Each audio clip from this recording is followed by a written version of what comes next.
театр оинаи зиндагӣ маҳсуб ёфта, тавассути саҳнаҳои он зиндагонии ҳамарӯзаи мо таҷассум меёбад ва он набзи зиндагонӣ ва рӯҳияи мардумро ифода мекунад.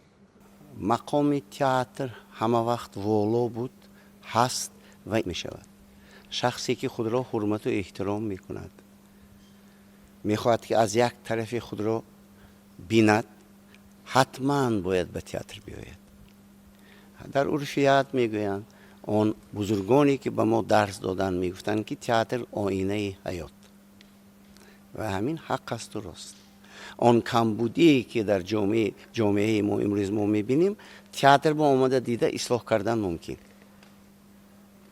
аз ҳамин рӯз аз ин лиҳоз театр боз як бор такрор мекунам, дар имрӯза зиндагонии мо, имрӯза ҳаёти мо як мақоми хоса дорад, мақоми тарбиявӣ дорад.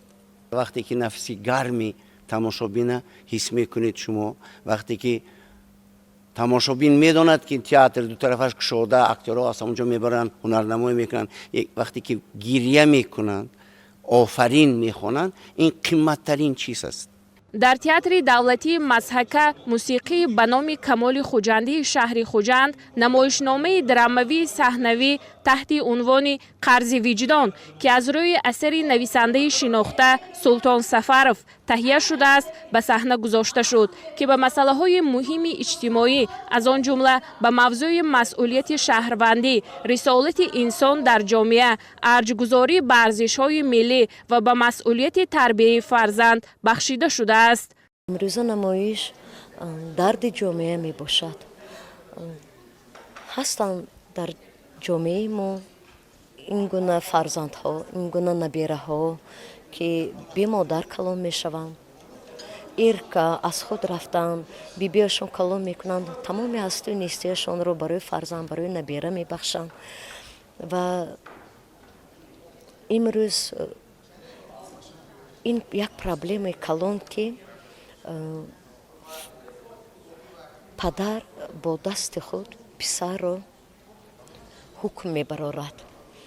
ва албатта ки чихел аллакай шумо пай бурдед, ба ин ҷо биби набера тоқат карда наметавонад, зеро ки бемодар калон шуд ва тамоми ҳастию нестияшро танҳо ба набераш бахшидааст.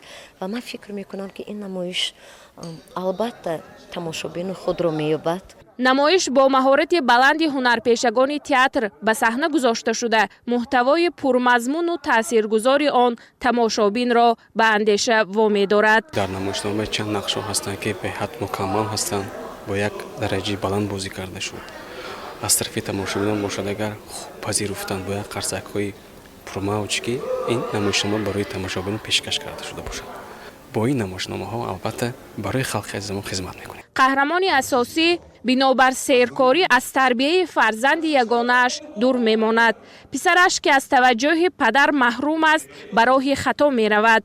ниҳоят виҷдони падар тоб намеорад ва ӯ фарзанди ягонаи худро барои тарбия ба муассисаи ислоҳӣ месупорад. ин намоиш на танҳо як саҳнаи драмавӣ, балки як паёми сахт ва муассир ба ҷомеа дар бораи масъулияти шахсӣ ва виҷдони инсон аст.